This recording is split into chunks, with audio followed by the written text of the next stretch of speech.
ആമേൻ ആമേൻ സർവപുത്ര ആമേൻ ആമേൻ സർവശക്ത നിത്യപിതാവേ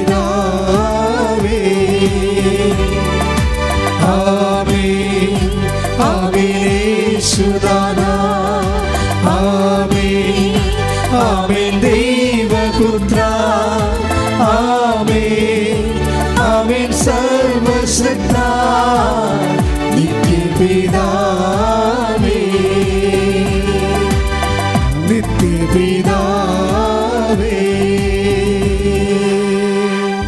പരിശുദ്ധ പരമദിവ്യകാരുണ്യത്തിന് ആരാധനയും സ്തുതിയും പുകഴ്ചയും ഉണ്ടായിരിക്കട്ടെ. എൻ്റെ പ്രിയപ്പെട്ടവരെ, ഉടമ്പടി ധ്യാനത്തിൻ്റെ ആദ്യ ഭാഗമെന്ന് പറയുന്നത് സാക്ഷ്യവിചാരമാണ്. അതായത് ഈ ആഴ്ചയിൽ നടന്ന ചില സാക്ഷ്യങ്ങളെ ഒന്ന് ഹൈലൈറ്റ് ചെയ്യുകയും ആ സാക്ഷ്യങ്ങളുടെ ഒരു ഉടമ്പടി ജീവശാസ്ത്രമുണ്ട്, അത് വചനാധിഷ്ഠിതമായി പരിശോധിക്കുകയും ആ സെയിം സിറ്റുവേഷനിലൂടെ കടന്നു പോകുന്നവർക്ക് ഒരു ആപ്ലിക്കേഷൻ കിട്ടുകയും ചെയ്യുകയാണ് ഈ സാക്ഷ്യവിചാരണത്തിൻ്റെ പ്രധാനപ്പെട്ട ഉദ്ദേശം. ഈ ആഴ്ചത്തെ നല്ല സാക്ഷ്യങ്ങളിലൊന്ന് ക്രിസ്റ്റി ജിനോയുടെ സാക്ഷ്യമാണ്. എല്ലാ സാക്ഷ്യങ്ങളും നല്ലതാണ്, അല്ലാത്ത സാക്ഷ്യങ്ങൾ നമ്മളിവിടെ പറയിപ്പിക്കത്തുമില്ല. പക്ഷെ അതല്ല ടിപ്പിക്കൽ സാക്ഷ്യം എന്ന് പറയും. ക്രിസ്റ്റി ജിനോയുടെ പ്രോബ്ലം എന്ന് വെച്ചാൽ അവർ ഒരു ജർമ്മൻ സ്റ്റുഡൻ്റാണ്, ജർമ്മൻ ഭാഷ സ്റ്റുഡൻ്റാണ്. പക്ഷേ പ്രോബ്ലം എന്ന് വെച്ച് കഴിഞ്ഞാൽ ഇവർക്ക് ക്ലാസ്സിൽ അറ്റൻഡ് ചെയ്യാൻ പറ്റണില്ല. ക്ലാസ്സിൽ അറ്റൻഡ് ചെയ്യാൻ ആദ്യകാലങ്ങളിൽ അവർക്ക് A1 A2 പരീക്ഷയുടെ സമയത്ത് കോവിഡാണ് വന്നത്. അവർക്ക് കോവിഡ് വന്ന് ശ്വാസം കിട്ടാതെയായി, ക്ലാസ്സിൽ പോകാൻ പറ്റാതെയായി, ക്ലാസ്സിൽ ആബ്സെൻ്റായി. അപ്പോൾ പരീക്ഷ അറ്റൻഡ് ചെയ്താൽ തോക്കുമെന്നുള്ള കാരണം വെറുതെ കാശ് കളയണ്ട എന്നാണ് പൊതുവെയുള്ള ഒരു പൊതുധാരണ. പക്ഷേ എങ്കിലും അവളുടെ മനസ്സിലിരുന്ന് ആരോ പറയുന്നുണ്ട്, നീ അറ്റൻഡ് ചെയ്യുമെന്ന് പറയുന്നുണ്ട്. അറ്റൻഡ് ചെയ്യുകയും 60% പോലും അറ്റൻഡൻസ് ഇല്ലായിരുന്ന ഈ ക്രിസ്റ്റി ജിനോ A1 ഏറ്റവും കവർ ചെയ്യുകയും ചെയ്യും അത്ഭുതകരമായി. പിന്നെ B1 B2 എക്സാം വരും, ജർമ്മൻ. അത് അവർക്ക് കോയമ്പത്തൂർ പോയി എഴുതേണ്ടതാണ്. B1 B2 എക്സാം വരുമ്പോൾ കുറച്ച് പഠിക്കാൻ പറ്റും, കുറച്ച് പഠിക്കാൻ പറ്റത്തില്ല, കൊളാപ്സാണ്. പക്ഷെ പരീക്ഷ എഴുതാൻ പോയ സ്ഥലത്ത് എനിക്കൊന്ന് കൽക്കട്ടയിലാണ് പരീക്ഷ എഴുതാൻ പോയിരിക്കണം തോന്നുന്നത്. അവിടെ വെച്ച് ഇവർക്ക് ഫുഡ് പോയ്സൺ അടിക്കാം. അവിടുത്തെ ഭക്ഷണം പിടിക്കാൻ വന്നിട്ട് ഛർദിലും മറ്റസുഖമൊക്കെ ഇട്ടിട്ട് കിടന്നു പോകും, തളർന്നു പോകും, എഴുന്നേറ്റ് നിൽക്കാൻ പോലും പറ്റാത്ത അവസ്ഥയാകും. എന്നിട്ട് ഉള്ള ജീവൻ വെച്ചുകൊണ്ട് ഇവർ പോയി B1 B2 അറ്റൻഡ് ചെയ്യും. പക്ഷെ അതിനെല്ലാം നല്ല സ്കോർ കിട്ടും. എന്താ വിഷയമെന്ന് പറയണത്, നമ്മൾക്ക് ഇവിടെ ഒന്നും ഒരു കറക്റ്റായിട്ട് എന്താണ് സംഭവിക്കണമെന്ന് റീസണബിളായിട്ട് പറയാൻ പറ്റണില്ല. ഒരു യുക്തിപരമായിട്ട് ഇതിൻ്റെ അകത്ത് ഒത്തിരി യുക്തിപരമായിട്ട് സപ്പോർട്ട് ചെയ്യുന്ന ഒരു സാക്ഷ്യമല്ലത്. പക്ഷേ ഇറ്റ്സ് ഹാപ്പൻഡ്. സോ അതങ്ങനെ സംഭവിക്കുന്നു. അതിന് ബൈബിളാണ് അതിൻ്റെ കാരണങ്ങൾ പറയുന്നത്. നമ്മുടെ ജീവിതത്തിൽ റീസണബിളായിട്ട് നടക്കത്തില്ല, അത്തമാറ്റിക്കലായിട്ട് നടക്കത്തില്ല, യുക്തിപരമായിട്ട് നടക്കത്തില്ല. പിന്നെ ഇതെങ്ങനെ നടക്കുന്നു എന്ന് ചോദിച്ചു കഴിഞ്ഞാൽ അതിന് ഉത്തരം ബൈബിളേ പറയത്തുള്ളൂ, കർത്താവിൻ്റെ വചനമേ പറയത്തുള്ളൂ. എന്താണ് പറയണത്? എല്ലാത്തിൻ്റെയും അടിസ്ഥാനം ദൈവത്തിൻ്റെ കരുണയാണ് എന്ന് പറഞ്ഞ്. എല്ലാത്തിൻ്റെയും അടിസ്ഥാനം ദൈവത്തിൻ്റെ കരുണയാണ്. റോമ 9:16 മെസ്സേജ് ഉള്ളത്. Take the word of God. ശ്രുതിക്കട്ടെ ഹല്ലേലൂയ. 9:16 9 അധ്യായം 16 വാക്യം. അതുകൊണ്ട് ഇത് പറഞ്ഞ അതുകൊണ്ട് മനുഷ്യന്റെ ആഗ്രഹമോ പ്രയത്നമോ അല്ല, മനുഷ്യന്റെ ആഗ്രഹമോ പ്രയത്നമോ അല്ല, ദൈവത്തിന്റെ ദയയാണ് എല്ലാറ്റിന്റെയും അടിസ്ഥാനം. അപ്പോൾ എല്ലാത്തിൻ്റെയും അടിസ്ഥാനം എന്നുള്ളതാണ് അതിന് പ്രാധാന്യം. എന്താണ് എല്ലാത്തിൻ്റെ അടിസ്ഥാനം? ദൈവത്തിൻ്റെ ദയ. ദൈവം നമ്മോട് ഒരു ദയ കാണിക്കുന്നതാണ് എല്ലാത്തിൻ്റെ അടിസ്ഥാനം. വീട്, ജോലി, വിവാഹം, രോഗസൗഖ്യം എല്ലാം ദൈവം നമ്മോടൊരു ദയ കാണിച്ചാൽ നമ്മളുടെ സങ്കല്പങ്ങൾക്കും ധാരണകൾക്കും അതീതമായിട്ട് ഇത് വർക്കൗട്ട് ചെയ്യും. അപ്പോൾ നമ്മുടെ ലക്ഷ്യം എന്തായിരിക്കണം? എങ്ങനെയാണ് ദൈവത്തിൻ്റെ ദയ നമുക്ക് അസ്പയർ ചെയ്യണത്, അല്ലെങ്കിൽ ആർജിക്കേണ്ടത് എങ്ങനെയാണ്? അപ്പോൾ നമ്മുടെ മുമ്പിലുള്ള വിഷയം എന്താ? എല്ലാത്തിൻ്റെ അടിസ്ഥാനം എന്താണ്? എല്ലാത്തിൻ്റെയും അടിസ്ഥാനം എന്താ? ദൈവത്തിൻ്റെ ദയ. അപ്പോൾ നമ്മുടെ ലക്ഷ്യം എന്തായിരിക്കണം? എങ്ങനെയെങ്കിലും ദൈവത്തിൻ്റെ ദയ ആർജിക്കാൻ പറ്റണം, അല്ലേ? ദൈവത്തിൻ്റെ ദയ ആർജിക്കാൻ പറ്റുമ്പോൾ എന്ന് പറഞ്ഞാൽ അവിടെ ഒരു പ്രശ്നമുണ്ട്. നമുക്ക് ഇങ്ങനെ മസിൽ പിടിച്ചോ എന്തെങ്കിലും കാര്യങ്ങൾ ചെയ്തോ നമുക്ക് ദൈവത്തിൻ്റെ ദയ അടിച്ചു മാറ്റാൻ പറ്റത്തില്ല, ആർജിക്കാനും പറ്റത്തില്ല, പിടിച്ചു വാങ്ങാൻ പറ്റത്തില്ല. കാരണം ദൈവത്തിനൊരു സ്റ്റാൻഡിങ് നിലപാടുണ്ട്. ദൈവത്തിൻ്റെ സ്റ്റാൻഡിങ് നിലപാടുണ്ട്. എന്താ നിലപാട്? അതായത് എനിക്കിഷ്ടമുള്ളവരോട് ഞാൻ കരുണ കാണിക്കുന്നു, ഇഷ്ടമുള്ളവരോട് അനുകമ്പയും. അവിടെ കഴിയണ്ട വിഷയം പറഞ്ഞിട്ടില്ലേ? റോമ 9:15. Take the word of God. ശ്രദ്ധിക്കട്ടെ. ഹല്ലേലൂയ.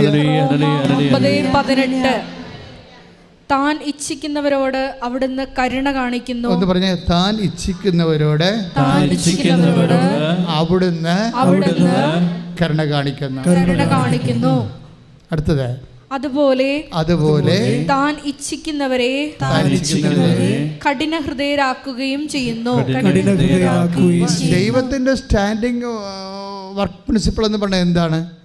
നമ്മൾക്ക് എന്തെങ്കിലും ഒരു ഗിമ്മിക്ക് കാണിച്ച് ദൈവത്തിൻ്റെ ദയയ്ക്ക് പാത്രീഭൂതമാകാനൊന്നും പറ്റത്തില്ല. അതാണ് വിഷയം. അപ്പം അതേസമയം തന്നെ ദൈവത്തിൻ്റെ ദയയാണ് എല്ലാത്തിൻ്റെയും അടിസ്ഥാനം. അത് റോമ 9:15 9:16 അടുപ്പിച്ചടുപ്പിച്ച് പറഞ്ഞ വാക്കുകളാണ്. എല്ലാത്തിൻ്റെയും അടിസ്ഥാനം പറഞ്ഞേ. ദൈവത്തിൻ്റെ ദയയാണ്. അപ്പം നമ്മൾ വിചാരിക്കുന്നത് നിങ്ങളുടെ ജോലി, നിങ്ങൾ വിചാരിക്കുന്നത് നിങ്ങളുടെ സീനിയോറിറ്റിയാണ് എല്ലാത്തിൻ്റെ അടിസ്ഥാനം എന്ന്. മണ്ണാങ്കട്ട ഒരു കണ്ണ് വർക്ക് ചെയ്യത്തില്ലേ? നിങ്ങളത് നിങ്ങളുടെ മെരിറ്റാണ് എല്ലാത്തിൻ്റെ അടിസ്ഥാനമെന്ന് മനുഷ്യന് ഒരു ധാരണയുണ്ടല്ലോ. മനുഷ്യന് പൊതുവെ ഒരു ധാരണയില്ലേ?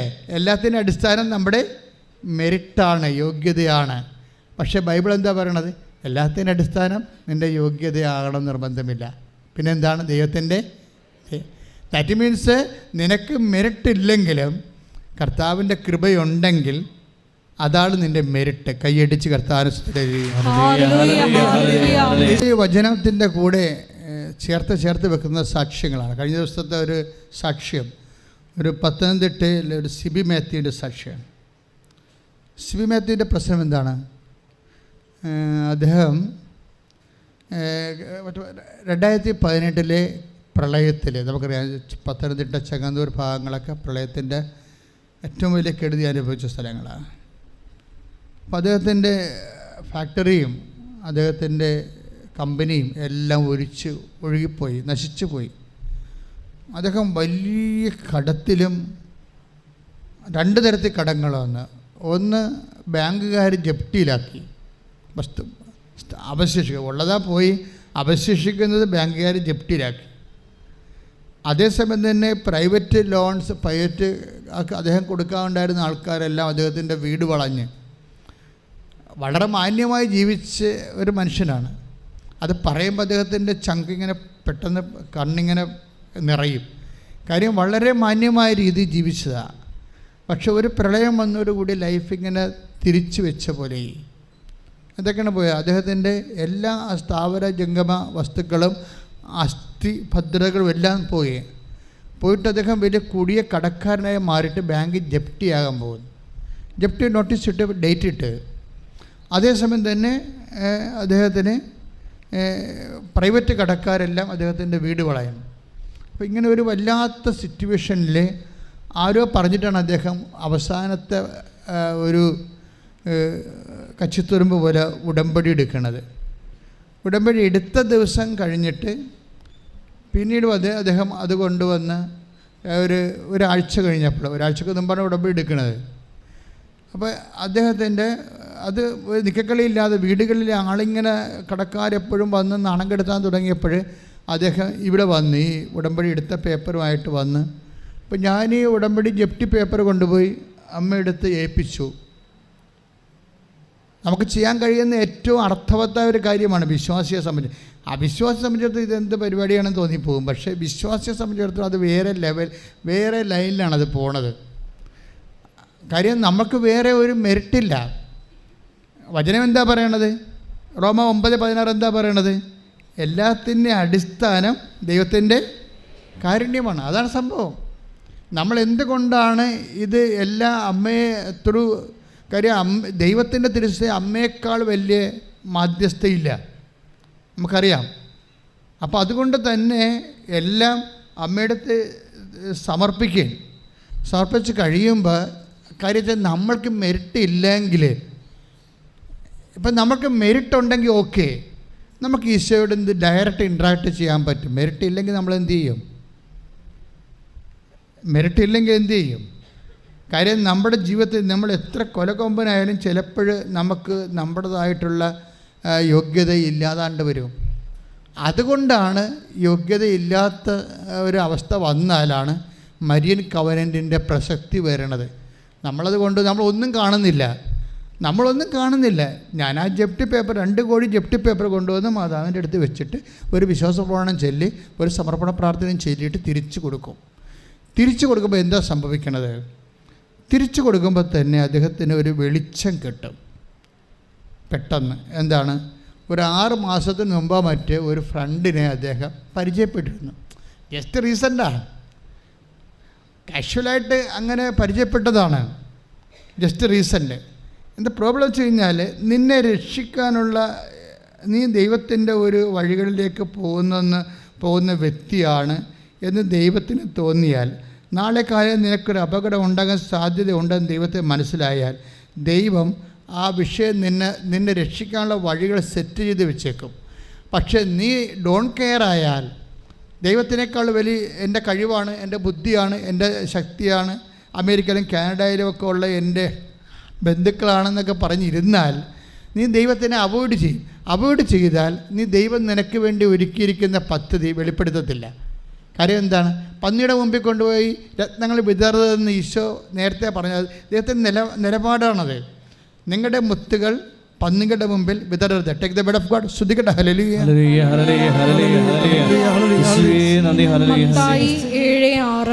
മത്തായി ശ്രീകണ്ഠ സുവിശേഷം 7:6.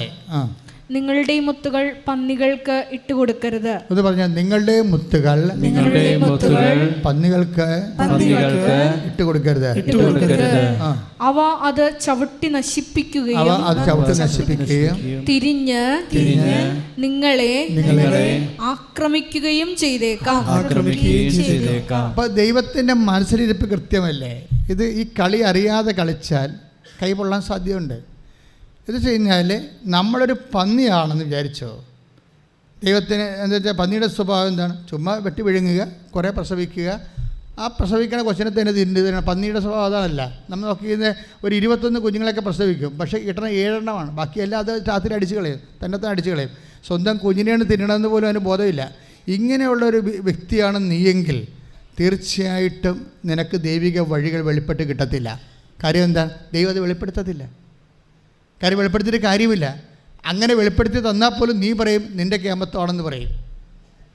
നിന്നെ പരീക്ഷ ജയിപ്പിച്ചെന്ന് വിചാരിച്ചോ? നീ പഠിച്ചിട്ടില്ല, പരീക്ഷ ജയിപ്പിച്ചു. അപ്പം നീ പറയും ഞാൻ പഠിക്കേണ്ട ആവശ്യമൊന്നുമില്ല, പഠിക്കാതെ എനിക്കൊന്നും ഇഷ്ടം നോക്കിയാൽ മതി. നീ കുട്ടികൾ അപ്പം ദൈവമാണ് നിന്നെ ഹെൽപ്പ് ചെയ്തിരിക്കണത്, ദൈവത്തിൻ്റെ കാരുണ്യമാണ് നിന്നെ ഹെൽപ്പ് ചെയ്തിരിക്കണത്. പക്ഷേ നീ പന്നിയായത് കാരണം ദൈവത്തിന് അവോയ്ഡ് കൊണ്ട് പറയും എനിക്കതൊന്നും പ്രശ്നമില്ല, എനിക്കൊന്ന് ക്ലാസ് അറ്റൻഡ് ചെയ്യണം, ചുമ്മാ ഒന്ന് നോക്കിയാൽ മതി, മാർക്ക് പ്രവടാന്ന് വീണുള്ളൂ എന്ന് പറയും. ദാറ്റ് മീൻസ് ദൈവത്തിന് കൊടുക്കേണ്ട മഹത്വം പന്നി അടിച്ചു മരണം കണ്ടില്ലേ? സ്വന്തമായിട്ട് സൂക്ഷിച്ച് കളിച്ചില്ലെങ്കിൽ ഒരിക്കലും നമുക്ക് ദൈവദർശനം നിൽക്കാൻ പറ്റത്തില്ല. പ്രാർത്ഥിക്കുക, കർത്താവ് ദൈവമേ, സ്വയം പുകഴ്ചയും മഹത്വം അന്വേഷിക്കാതെ ഏകജാതന്റെ മഹത്വം ദൈവത്തിന് കരയേറ്റിക്കൊണ്ട് എൻ്റെ സാക്ഷ്യങ്ങളാൽ ദൈവത്തെ മഹത്വപ്പെടുത്താൻ എന്നെ അഭിഷേകം ചെയ്യണം. പരിശുദ്ധ പരമദിവ്യകാരുണ്യത്തിന്. അപ്പൊ നീ ദൈവത്തിൻ്റെ മഹത്വം ദൈവത്തിന് കൊടുക്കാതെ അതിൻ്റെ സ്വന്തം അടിച്ചു മാറ്റണ ആളാണെങ്കിൽ, ദൈവത്തിൻ്റെ മഹത്വം സ്വന്തമായിട്ട് സ്വീകരിക്കുന്ന ആളാണെങ്കിൽ സ്വാഭാവികമായിട്ടും എന്നാ സംഭവിക്കുന്നത്? ദൈവം നിന്നെ തൻ്റെ മുത്തുകൾ, ഈ ദൈവത്തിൻ്റെ നിലപാട് കണ്ട, നിൻ്റെ മുത്തുകൾ പന്നികളുടെ മുമ്പിൽ വിതറരുത്, വെളിപ്പെടുത്തി തരത്തില്ല. നീ അഹങ്കാരിയാണ്, തോന്നിവാസിയാണ്. നീ ഒരു അനുഗ്രഹം കിട്ടിക്കഴിഞ്ഞാൽ നാളെ കാര്യങ്ങളിൽ അത് നിൻ്റെ കഴിവായിട്ട് പ്രഖ്യാപിക്കുമെങ്കിൽ നിന്നെ പന്നിയായിട്ടാണ് ദൈവം ബ്രാൻഡ് ചെയ്യണത്. പിന്നെ നീ രക്ഷപ്പെടാനുള്ള വഴി ദൈവത്തെ അറിയാമെങ്കിലും നിൻ്റെ മുമ്പിൽ അത് ഇട്ട് തരത്തില്ല. കാര്യം എന്താണ്? നീ അത് രത്നം അടിച്ചു മാറ്റിയിട്ട് അത് നിൻ്റെ പേരിൽ നാളെ കൊട്ടിഘോഷിക്കപ്പെടും. അത് വെരി സീരിയസ് ഡേഞ്ചർ സോണാണത്. പ്രാർത്ഥിക്കുക, കർത്താവ് ദൈവമേ, വിനയത്തോടെ അങ്ങയുടെ മുമ്പിലെ ആരാധനയോടെ നിന്നുകൊണ്ട് എൻ്റെ ജീവിതത്തിലെ വഴിമുട്ടി പോകുമ്പോഴേ വഴി തുറന്നു തരുന്ന റോമ 9:16 അടിയം പ്രാർത്ഥിക്കുന്ന എല്ലാത്തിൻ്റെയും അടിസ്ഥാനമായ അങ്ങയുടെ ദയയാൽ എന്നെ അഭിഷേകം ചെയ്യണമേ. അപ്പം അദ്ദേഹം ഇവിടുന്ന് ഇറങ്ങുമ്പോഴാണ് ഈ കൂട്ടുകാരനെ കുറിച്ച് ദൈവം ഒരു ഓർമ്മ കൊടുക്കുന്നത്. ഒരു പ്രാവശ്യം പരിചയപ്പെട്ട ആളാണ്, അത് റീസെൻ്റായിട്ട് 6 മാസം മുമ്പ് പരിചയപ്പെട്ട ആളാണ്. ഒരു പ്രാവശ്യം കണ്ടിട്ടുള്ളത്. ഇയാളെ നമ്പർ കയ്യിലുള്ളത് കാരണം ജസ്റ്റ് ഇയാളൊന്ന് വിളിച്ച്, ഞാനിങ്ങനെ ഒരു ട്രാപ്പിലാണ്, എന്നെ സഹായിക്കാൻ പറ്റുമോ എന്ന് ചോദിച്ചു.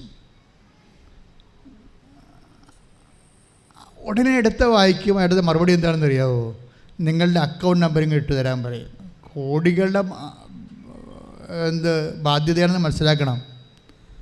ആ പ്രൈവറ്റ് കടങ്ങളെല്ലാം കൊടുത്തു വിട്ടാനും ബാക്കിയും കാശാണ് ഈ മനുഷ്യൻ തിരിച്ചു കൊടുക്കണം. എന്നിട്ട് അതുകൊണ്ട് കൊടുത്തിട്ട് ബാങ്കിൽ കൊടുത്തിട്ട് ബാങ്കുകാരെ 5 മാസത്തേക്ക് നിലനിർത്തിയിരിക്കുകയാണ്. എത്ര പെട്ടെന്നാണ് ചേഞ്ച് ചെയ്ത് കൈ ഇടിച്ച് കർത്താവിനെ തുടരുക.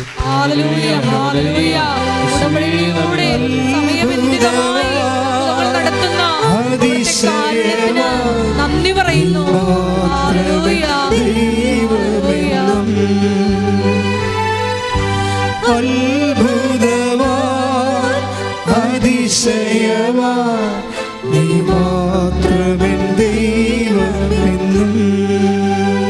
ഇത് കർത്താവിൻ്റെ കരുണയല്ലാതെ വേറെ ഒന്നുമല്ല നമുക്കറിയാം. അദ്ദേഹം ഒരു ആഴ്ച കൊണ്ടാണ് ജീവിതം ഇങ്ങനെ പെട്ടെന്ന് മാറിയണത്. അത് ഉടമ്പടി അല്ലാതെ മറ്റൊന്നുമല്ല നമുക്കറിയാം. എന്താ കാര്യം? എല്ലാത്തിൻ്റെ അടിസ്ഥാനം എന്താണ്? റോമ 9:16 എല്ലാത്തിൻ്റെ അടിസ്ഥാനം എന്താ? ദൈവത്തിൻ്റെ കരുണ. ദൈവത്തിൻ്റെ കരുണയുടെ അടിസ്ഥാനം എന്താ? അതാണ് വിഷയം. എല്ലാത്തിൻ്റെ അടിസ്ഥാനം ദൈവത്തിൻ്റെ കരുണയാണ്. ദൈവത്തിൻ്റെ കരുണയുടെ അടിസ്ഥാനമുണ്ട്. എന്താണത്? സങ്കീർത്തനം 103:18. ശ്രുതികട്ടെ ഹല്ലേലൂയ ഹല്ലേലൂയ ഹല്ലേലൂയ ഹല്ലേലൂയ യേശുവേ നന്ദി, ഹല്ലേലൂയ ഹല്ലേലൂയ ഹല്ലേലൂയ യേശുവേ ആരാധന ആരാധന, ഹല്ലേലൂയ കർത്താവേ നന്ദി, ഹല്ലേലൂയ യേശുവേ നന്ദി. 103-ാം സങ്കീർത്തനം 17-18 തിരുവചനങ്ങൾ. എന്നാൽ കർത്താവിന്റെ കാരുണ്യം അവിടുത്തെ ഭക്തരുടെ മേൽ എന്നേക്കും ഉണ്ടായിരിക്കും. ഒന്ന് പറഞ്ഞേ. എന്നാൽ കർത്താവിന്റെ കാരുണ്യം അവിടുത്തെ ഭക്തരുടെ മേൽ എന്നേക്കും ഉണ്ടായിരിക്കും. അവിടുത്തെ നീതി തലമുറകളോളം നിലനിൽക്കും.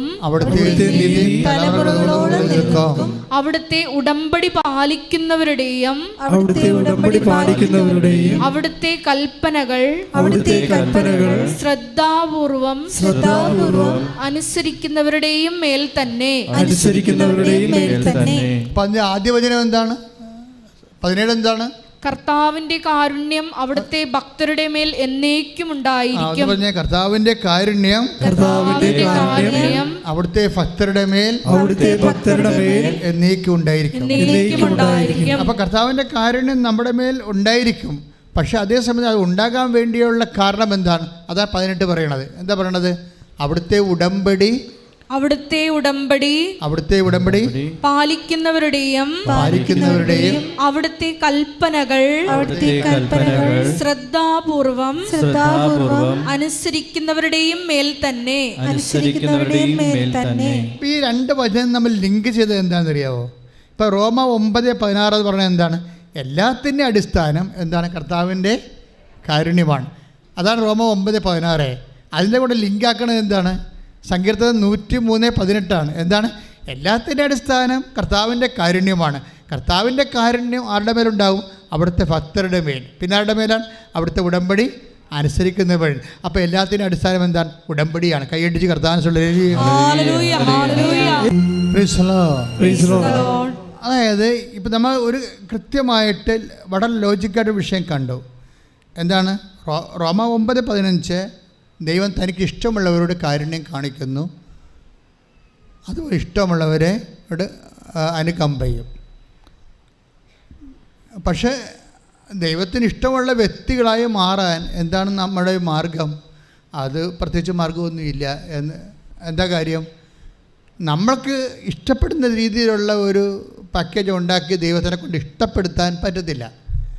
അതുകൊണ്ടാണ് റോമ 9:16 പറയണത്. എന്താ പറയണത്? നിങ്ങളുടെ പ്രയത്നമോ ആഗ്രഹമോ അല്ല, എല്ലാത്തിൻ്റെ അടിസ്ഥാനം ദൈവത്തിൻ്റെ കരുണയാണ്.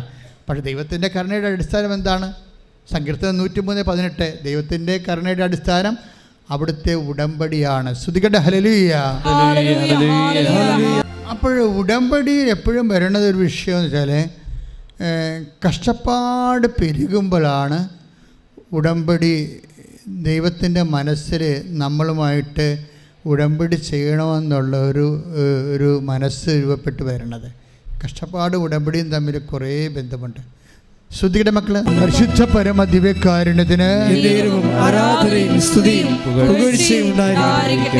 എൻ്റെ പ്രിയപ്പെട്ടവരെ, നമ്മൾ ഉടമ്പടിയെക്കുറിച്ചാണ് സംസാരിച്ചുകൊണ്ടിരിക്കുന്നത്. ദൈവത്തിൻ്റെ ദയ നമ്മളിലേക്ക് വരുന്നത് ഉടമ്പടി പ്രകാരമാണ്. പക്ഷേ ഏത് കാലത്താണ് ഉടമ്പടി വരണത്? കഷ്ടപ്പാടിൻ്റെ കാലത്താണ്. കഷ്ടപ്പാട് ഉടമ്പടിയും തമ്മിൽ കണക്ട് ചെയ്തിരിക്കുന്നത്. കഷ്ടപ്പെടുന്നവരുടെയും കഷ്ടപ്പാട് അനുഭവിക്കുന്നവരുടെയും പദ്ധതിയാണ് ഉടമ്പടി. അഥവാ കഷ്ടപ്പെടുന്നവരുടെ വീണ്ടെടുപ്പിന് വേണ്ടി ദൈവം വിഭാവന ചെയ്ത ദൈവത്തിൻ്റെ മനസ്സിൽ രൂപപ്പെട്ടു വന്ന ഒരു പദ്ധതിയാണ് ഉടമ്പടി. അതാണ് പുറപ്പാട് 2:24. സ്തുതിക്കട്ടെ, ഹല്ലേലൂയ.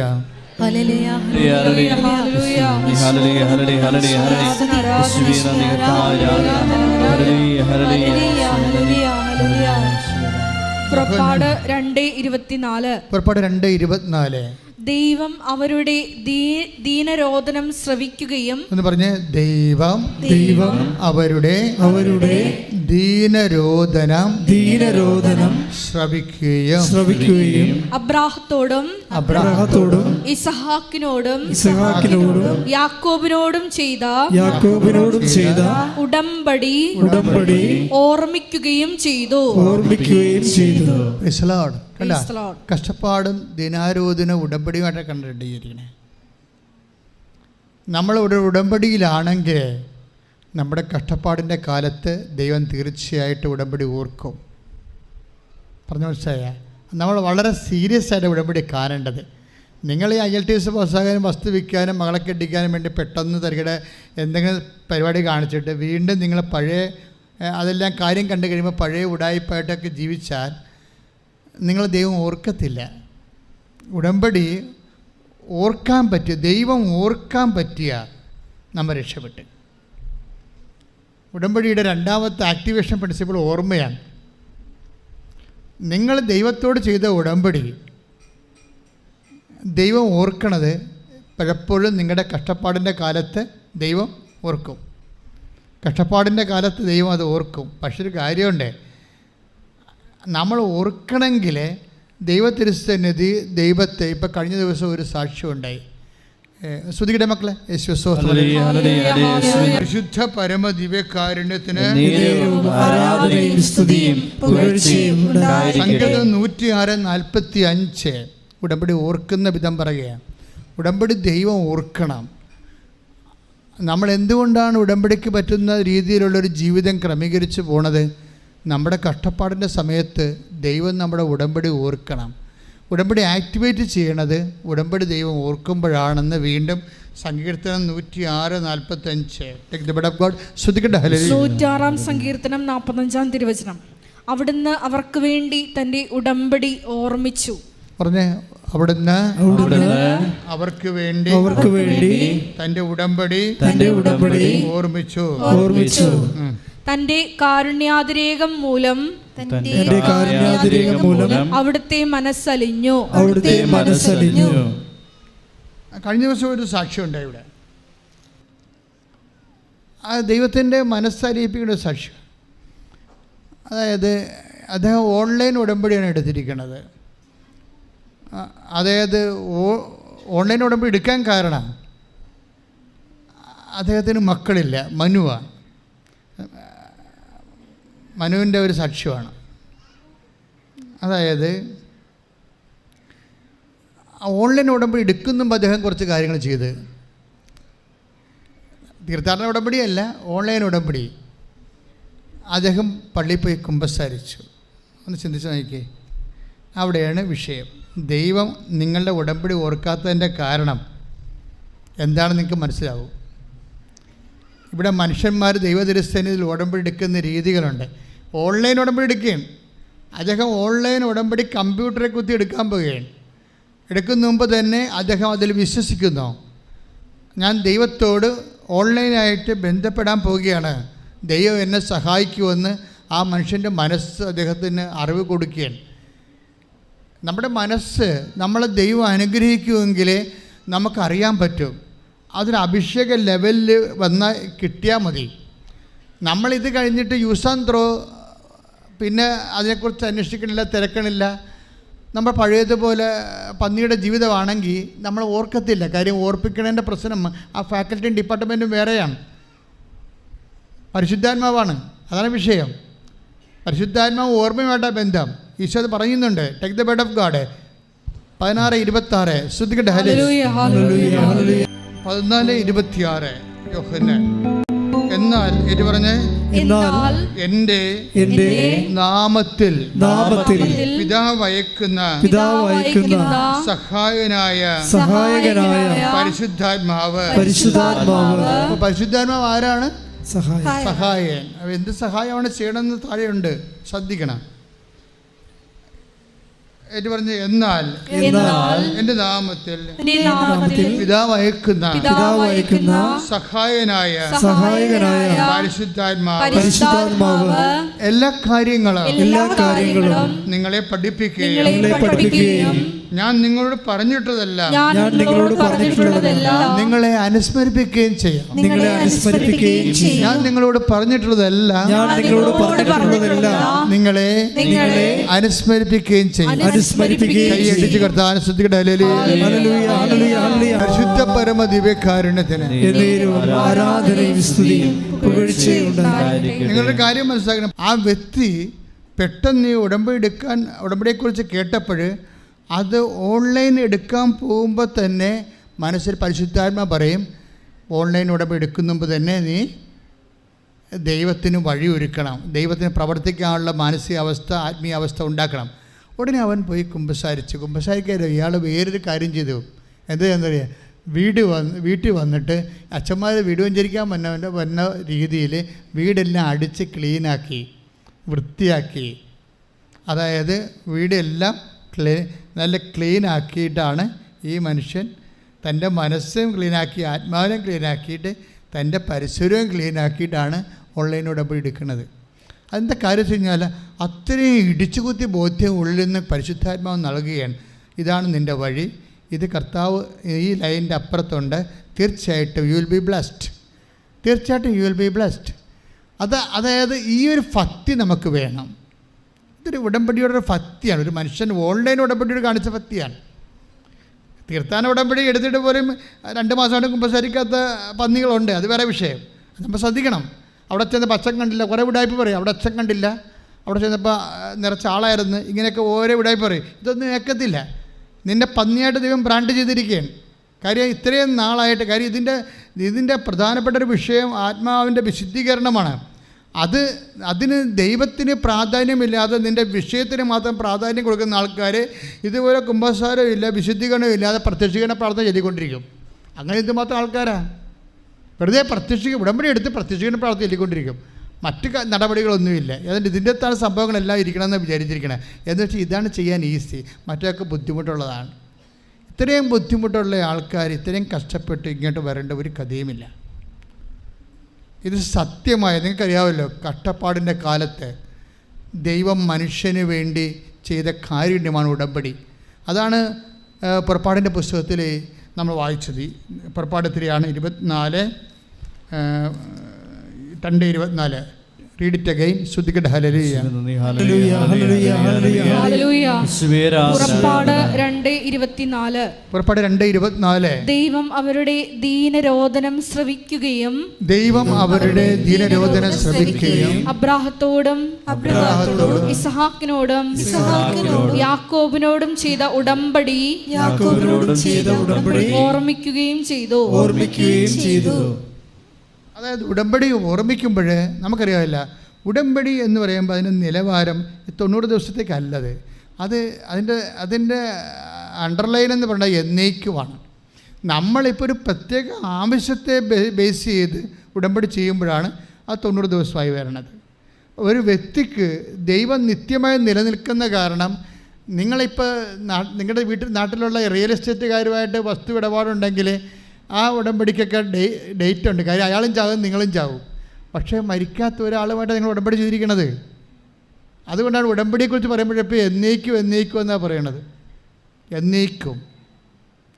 കാര്യം മരിക്കാത്ത ഒരാളുമായിട്ടാണ് നിങ്ങൾ ഉടമ്പടി ചെയ്തിരിക്കുന്നത്. അയാൾ ഒരു മനുഷ്യനാണെങ്കിൽ മരിച്ചു പോകും, ഉടമ്പടി കാലഘരണപ്പെട്ടു പോകും. കൊല്ലം കല്യാണം ഒരു ഉടമ്പടിയല്ലേ, വിവാഹം ഒരു ഉടമ്പടിയല്ലേ. സെൻറ്റ് പോൾ എന്താ പറയണത്? ഭാര്യ ഭർത്താവ് മരിച്ചാൽ പിന്നെ ആ ഉടമ്പടി നിലനിൽക്കുന്നില്ല. അപ്പോഴെന്ത് സംഭവിച്ചാൽ ഉടമ്പടിയുടെ രീതി അനുസരിച്ച് ദൈവം ഓർക്കേണ്ട ഒരു സിറ്റുവേഷനിൽ പരിശുദ്ധാത്മ നിറഞ്ഞ് നീ ജീവിക്കേണ്ട ഒരു ആവശ്യമുണ്ട് ഇതിൻ്റെ അകത്ത്. ക്ലിയറല്ലേ? മനസ്സിലായില്ലേ? കാര്യം ഇത് ലാസ്റ്റ് ഓപ്ഷനാണ്. ഉടമ്പടിയേക്കാൾ വലുതായിട്ട് ദൈവത്തിന് പോലും ഒന്നും ചെയ്യാൻ പറ്റത്തില്ല. കാര്യം ദൈവം എത്രയോ സൂപ്പർ ഇൻ്റലിജൻ്റിൽ ഏറ്റവും ടോപ്പായിട്ട് ചെയ്തിരിക്കുന്ന ഒരു പ്രത്യേക പദ്ധതിയാണിത്. അതുകൊണ്ടാണ് ഇത് ആദ്യകാലം മുതലേ നിലനിൽക്കുന്നത്. ഉൽപ്പത്തി പുസ്തകം മുതൽ, അവിടെ നമ്മുടെ കൃപാസനം വാദിക്ക് ഡെപ്യൂട്ടി ചെയ്തിരിക്കണില്ലേ, ഉൽപ്പത്തി പുസ്തകം മുതൽ കുർബാന വരെ 10 ഉടമ്പടിയാണ് ദൈവം ചെയ്തിരിക്കുന്നത് മനുഷ്യരാശിയോട്. അപ്പോൾ ഉടമ്പടിയാണ് ഏറ്റവും ടോപ്പ് സംഭവം. ഉടമ്പടി എന്നുവെച്ചാൽ ഇനി നമ്മൾ ഉടമ്പടി ചെയ്തു, നമ്മുടെ കാലഘട്ടത്തിൽ ആ ഉടമ്പടി ചെയ്ത് അത്രയും കാലം നമ്മൾ കൃത്യമായിട്ട് നിന്നു. പക്ഷേ നമുക്ക് കഷ്ടപ്പാട് വരികയാണെങ്കിൽ നിൻ്റെ ഉടമ്പടിയെ, പണ്ട് ചെയ്ത ഉടമ്പടി ദൈവം ഓർക്കും. പക്ഷെ അതിനെന്ത് ചെയ്യണം? നിനക്ക് കഷ്ടപ്പാട് വരുന്ന കാലത്ത് നീ ചെയ്ത ഉടമ്പടി ദൈവം ഓർക്കും. പക്ഷെ ഓർക്കണമെങ്കിൽ എന്ത് ചെയ്യണം? ഭക്തി ഉണ്ടായാൽ മതി. ആ മനുഷ്യൻ്റെ കണ്ട് പനുവിൻ്റെ പറയുന്നത് അവന് ഭക്തിയാണെന്നല്ല.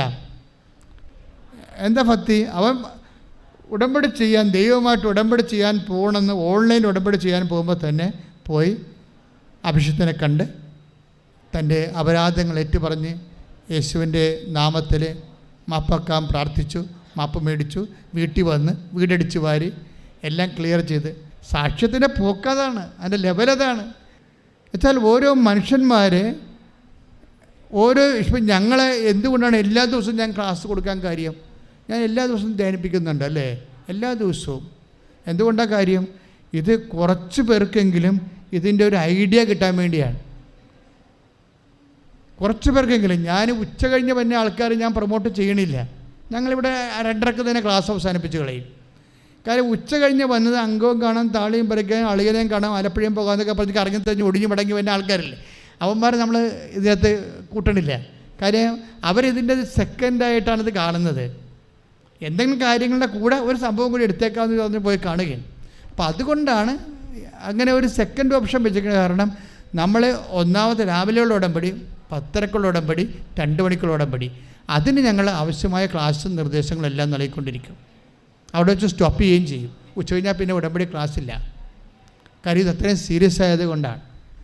കാര്യം ഇത് നമ്മളൊന്ന് കാര്യങ്ങൾ മനസ്സിലാക്കി നിങ്ങൾക്കൊന്ന് ഓടിത്തിരിഞ്ഞാൽ, ഇപ്പോൾ ഈ മനുഷ്യൻ എന്താണ്, ഉടമ്പടിയുടെ ഫത്യാണ് അദ്ദേഹത്തിന്. കാര്യം ഞാൻ എൻ്റെ ദൈവവുമായിട്ടാണ് ഉടമ്പടി ചെയ്യാൻ പോകുന്നത്.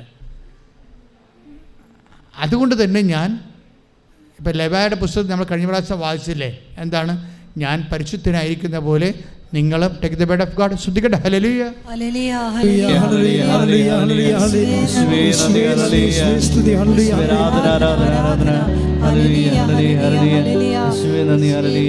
ലേവ്യ 11:44. ലെവായ പുസ്തകം 11:44.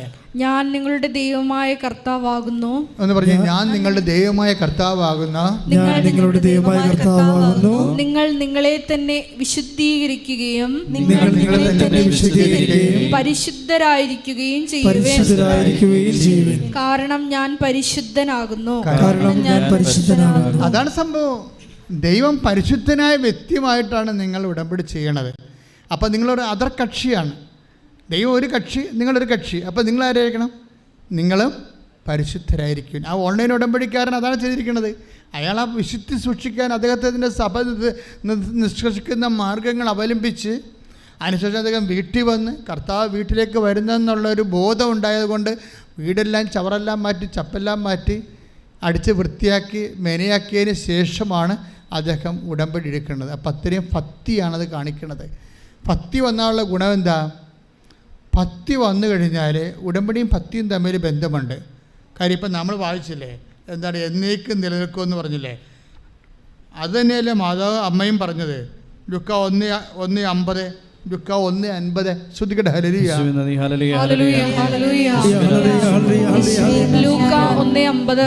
അവിടുത്തെ ഭക്തരുടെ മേൽ തലമുറകൾ തോറും അവിടുന്ന് കരുണ വർഷിക്കും എന്ന് പറഞ്ഞാൽ അവിടുത്തെ ഭക്തരുടെ മേൽ തലമുറകൾ തോറും അവിടുത്തെ കരുണ വർഷിക്കും.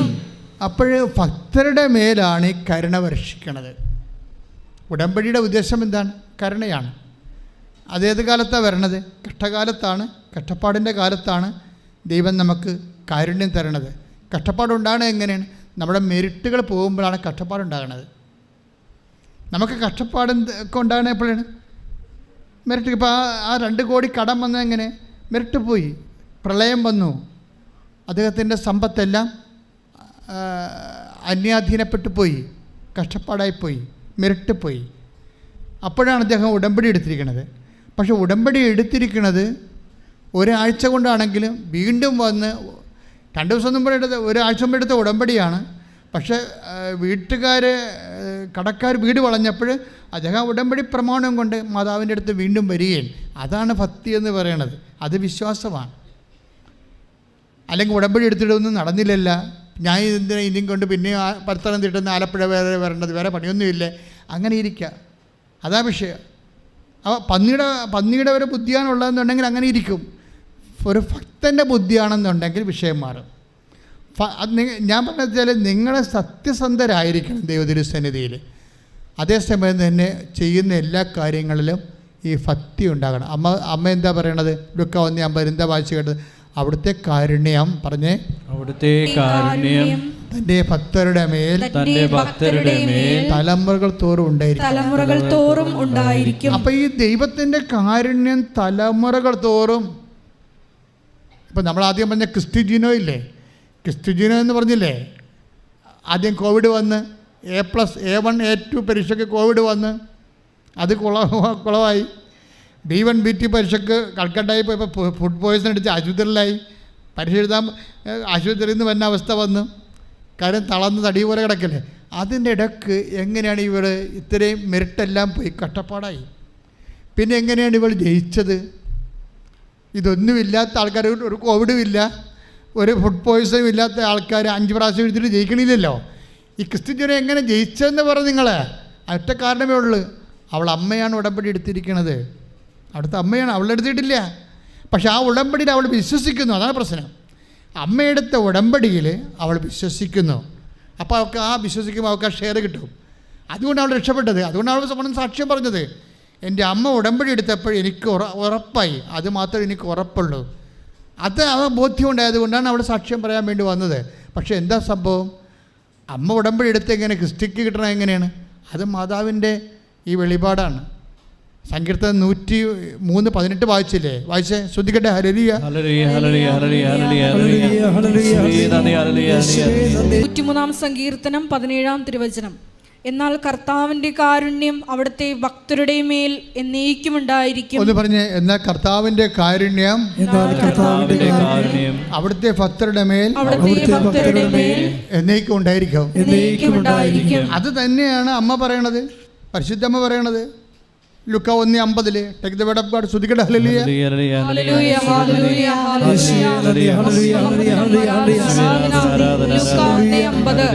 അവിടുത്തെ ഭക്തരുടെ മേൽ തലമുറകൾ തോറും അവിടുന്ന് കരുണ വർഷിക്കും എന്നുള്ള സംഭവം, അതായത് സങ്കീർത്തനം 103:17 കർത്താവിൻ്റെ കാരുണ്യം എന്നേക്കും ഉണ്ടായിരിക്കും എന്നുള്ളതിൻ്റെത് അമ്മയ്ക്ക് കിട്ടിയ വെളിപാട് എന്താണ്? അവിടുത്തെ ഭക്തരുടെ മേലെന്നാക്കി. അത് അമ്മയാക്കിയതാണ്. അമ്മ ആക്കിയതല്ല, പരിശുദ്ധാത്മാവെന്ന് പറഞ്ഞപ്പോൾ സത്യം പറഞ്ഞതാണ്. എന്താണ്? അവിടുത്തെ ഭക്തരുടെ മേൽ തലമുറകൾ തോറും ഉണ്ടായിരിക്കും. ഇപ്പം തലമുറയെന്ന് പറയുമ്പോൾ ക്രിസ്ത്യജനയുടെ അമ്മയാണ് ഉടമ്പടി എടുത്തത്. അതാണ് അവൾക്കുടെ മകൾക്ക് കിട്ടുന്നത്. ചിലപ്പോൾ പേരക്കിടാവിനും കിട്ടിയെന്ന് വരും. പക്ഷേ പേരക്കിടാവിന് കിട്ടാനുള്ള സാധ്യത കൃപാസനത്തിൽ ഇല്ല. 65 വയസ്സ് കഴിഞ്ഞാൽ പിന്നെ ഉടമ്പടി എടുപ്പിക്കത്തില്ല. ഇപ്പോൾ ഒരു കള്ളത്തരം തുടങ്ങിയിട്ടുണ്ട്. ചെറുപ്പക്കാർ വന്ന് അമ്മയെ ഇവിടെ ഡംപ് ചെയ്യും. ആദ്യം 65-67 വയസ്സുള്ള അമ്മയെ കൊണ്ടുവന്ന് മരുമക്കൾ ആരെങ്കിലും ഡംപ് ചെയ്യും. എന്നിട്ട് അവർ ആലപ്പുഴ ബീച്ചിൽ പോകും. നിങ്ങളൊന്ന് സന്ധിക്കണേ. ചില ഓരോ മനുഷ്യർ ഓരോ കാര്യങ്ങൾ ചെയ്യണതാണ്. അപ്പനും മകനും മരുമകളും കൂടി കൊണ്ടുവന്നിട്ട് അമ്മയെ 77 വയസ്സുകാരെ അമ്മയോട് ഡംപ് ചെയ്യും ആദ്യം. എന്നിട്ട് ഇവർ ആലപ്പുഴ ബീച്ച് കറങ്ങാൻ പോകും. അതൊക്കെ മുമ്പ് അവർക്ക് പ്രായം കുറവാണല്ലോ, അവർ പോയി ഉടമ്പടി പത്രം മേടിച്ചിട്ട് അമ്മയ്ക്ക് കൊടുക്കും അവരുടെ പേരിൽ. മനസ്സിലായില്ലേ? അപ്പോൾ ഈ ഉടമ്പടി എടുക്കണത് ആരാണ്? ഇവർ ആലപ്പുഴ സോറ പറഞ്ഞുകൊണ്ടിരിക്കുക, ബീച്ചിൽ കാറ്റും കൊണ്ടിരിക്കുന്ന സമയത്ത് പാവപ്പെട്ട അമ്മ ഇതിൻ്റെ അകത്ത് മുകളിൽ കയറി ഉടമ്പടി എടുക്കും. പക്ഷേ മുകളിൽ ചെല്ലുമ്പോൾ അമ്മയെ പിടിക്കും. അവിടെ ആളെ നിർത്തിയിട്ടുണ്ട് ഞങ്ങൾ. ഇങ്ങനെ കള്ളത്തരം കാരണം ആളെ നിർത്തിയിട്ടുണ്ട് അവിടെ. 67 വയസ്സ് മുകളിൽ കയറാൻ പോലും ആവതില്ലാത്ത ആൾക്കാർ ഉടമ്പടി എടുത്താൽ ഇവർ ഉടമ്പടി ഒരു കാര്യവും ചെയ്യത്തില്ലെന്നറിയാം. അപ്പോൾ ഇവരെ കൊണ്ട്, ഈ പ്രായമായ അമ്മച്ചിയെ കൊണ്ട് ആരോ കൈ നനയാതെ മീൻ പിടിക്കുന്ന ആൾക്കാരുണ്ട്. അപ്പോൾ അത് കാരണം ഞങ്ങൾ അവിടേക്ക് ഒന്ന് അവരെ കൈയോടെ പിടിച്ച് കൊണ്ടുവന്നിട്ട് ഓഫീസിൽ കൊടുത്തിട്ട് ഫോറം തിരിച്ച് വാങ്ങിക്കും. എന്താ കാര്യം? ഉടമ്പടി സീരിയസ് ആണ്. അവരെന്തുകൊണ്ടാണ് ചെയ്യാത്തത്? അവർക്ക് വിശുദ്ധീകരിക്കാൻ കഴിയില്ല. അവർക്ക് വെള്ളം അടിക്കുക, സ്മോൾ അടിക്കുക, കറങ്ങി കിടക്കുകയൊക്കെ ചെയ്യണം. അതാണ് പ്രശ്നം. അതുകൊണ്ട് ഇതിനെല്ലാം പറ്റുന്ന ഒരാളെ വീട്ടിൽ ഒരു നേർച്ചക്കോഴിനെ വെച്ചിരിക്കുകയാണ് അമ്മാമ്മയെ കൊണ്ട് ഉടമ്പടി എടുപ്പിച്ചിട്ട് കൈ നനയാതെ ഒരു പണിയും നടക്കത്തില്ല. കാര്യം വെച്ചാൽ ഇതിൻ്റെ അകത്ത് സത്യസന്ധത എന്നൊരു സംഭവമുണ്ട്. സത്യസന്ധത. അപ്പം ഒന്നാമത് വർക്കൗട്ട് ചെയ്യത്തില്ല. പിന്നെ ഞങ്ങളാണ് സംബന്ധിച്ചുള്ള അത് സമ്മതിച്ച് തരത്തില്ല. കാര്യം ഞങ്ങൾക്ക് കിട്ടിയ നോട്ടെന്ന് പറയണത് ഉടമ്പടി ചൊല്ലുന്ന പ്രാർത്ഥനയല്ല, പിന്നെ എന്താണ്? ചെയ്യുന്ന പ്രാർത്ഥനയാണ്. അത് ആരാണ്? ആത്മാർത്ഥമായിട്ട് ചെയ്യണം. നമ്മൾ പറയണതല്ല. ചില ആൾക്കാർക്ക് പരിശുദ്ധാത്മാവ് തന്നെ കിട്ടിയിട്ട് അവരെന്ത് മനോഹരമായിട്ടാണ് ആ സംഭവങ്ങൾ ചെയ്യണത്. എന്ത് രീതിയിലാണ് ക്വാളിറ്റിയായിട്ട് അത് വർക്കൗട്ട് ചെയ്യണത്.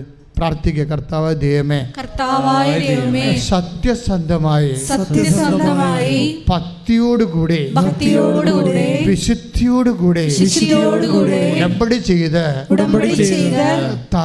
തലമുറകൾക്ക് അനുഗ്രഹമാകാൻ ഞങ്ങളെ വിളിച്ചതിന് നന്ദി പറയുന്നു. കഷ്ടപ്പാടിന്റെ കാലത്ത് പുറപ്പാട് പുസ്തകം 2:24 അടിയൻ പ്രാർത്ഥിക്കുന്നു. എന്റെ കഷ്ടപ്പാടിന്റെ കാലത്ത് എന്റെ ഉടമ്പടി ഓർക്കുന്ന ദൈവമേ,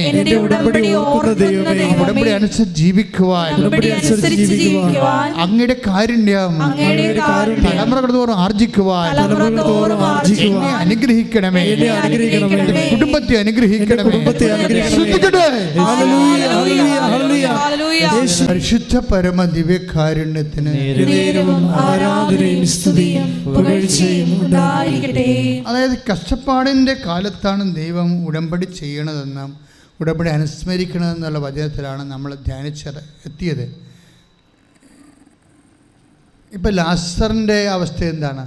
ലാസറിൻ്റെ കുടുംബത്തിനും കഷ്ടപ്പാടിൻ്റെ കാലം വരുമ്പോൾ കർത്താവ് എന്താ പറയണത് അതിനെക്കുറിച്ച്? അവിടെ ആണും തൂണും തുണയുമൊക്കെ ആയിട്ടുള്ള ഒരാളാണ്. അയാളാണ് രോഗബാധിതനായി മരണപ്പെടാൻ പോകുന്നത്. ആ ഒരു കഷ്ടപ്പാടിൻ്റെ കാലത്ത് ആ ഒരു അവസ്ഥയെക്കുറിച്ച് കർത്താവിൻ്റെ കമൻ്റ് എന്താണ്? ഈശോ കഷ്ടപ്പാടിനെക്കുറിച്ചല്ല സംസാരിക്കുന്നത്, മഹത്വത്തെക്കുറിച്ചാണ്. കഷ്ടപ്പാട് കാണുമ്പോഴേ കർത്താവ് ഉടമ്പടിയെക്കുറിച്ച് ഓർക്കുമെന്ന് പറഞ്ഞു. കഷ്ടപ്പാട് കാണുമ്പോഴേ അവിടുന്ന് മഹത്വത്തെക്കുറിച്ച് അനുസ്മരിക്കാം. നമ്മുടെ യോഹന്നാന്റെ സുവിശേഷം 11:4 വായിച്ചേ. യോഹന്നാൻ 11:4. അത് കേട്ടപ്പോൾ യേശു പറഞ്ഞു എന്ന് പറഞ്ഞു. അത് കേട്ടപ്പോൾ യേശു പറഞ്ഞു, ഈ രോഗം മരണത്തിൽ അവസാനിക്കാനുള്ളതല്ല, പ്രത്യുത ദൈവത്തിന്റെ മഹത്വത്തിനും അതുവഴി ദൈവപുത്രൻ മഹത്വം പ്രാപിക്കുന്നതിനും വേണ്ടിയുള്ളതാണ്. അതാണ് യോഹന്നാൻ 11:4. ഇപ്പം ലാസറിൻ്റെ മരണം നമുക്കറിയാം ഏക വരുമാന മാർഗമാണ്. ആണും തുണയുമായ വീട്ടിലുള്ള ഒരാളാണ്. അദ്ദേഹമാണ് മരിച്ചു പോകാനുള്ള രോഗം വരുന്നത്. പക്ഷേ ഈശോ എന്നാ പറയണത്? ഈ രോഗം മരണകാരണമല്ല, മറിച്ചെന്താണ്? ദൈവത്തിൻ്റെ മഹത്വത്തിനും പിന്നെ എന്താണ്? തദ്വഴി തൻ്റെ ഏകജാതൻ മഹത്വപ്പെടാനും വേണ്ടിയുള്ളതാണ്. കർത്താവിൻ്റെ ഈ മനസ്സ് ഓരോ ഭക്തനും ഉണ്ടാകേണ്ടതാണ്.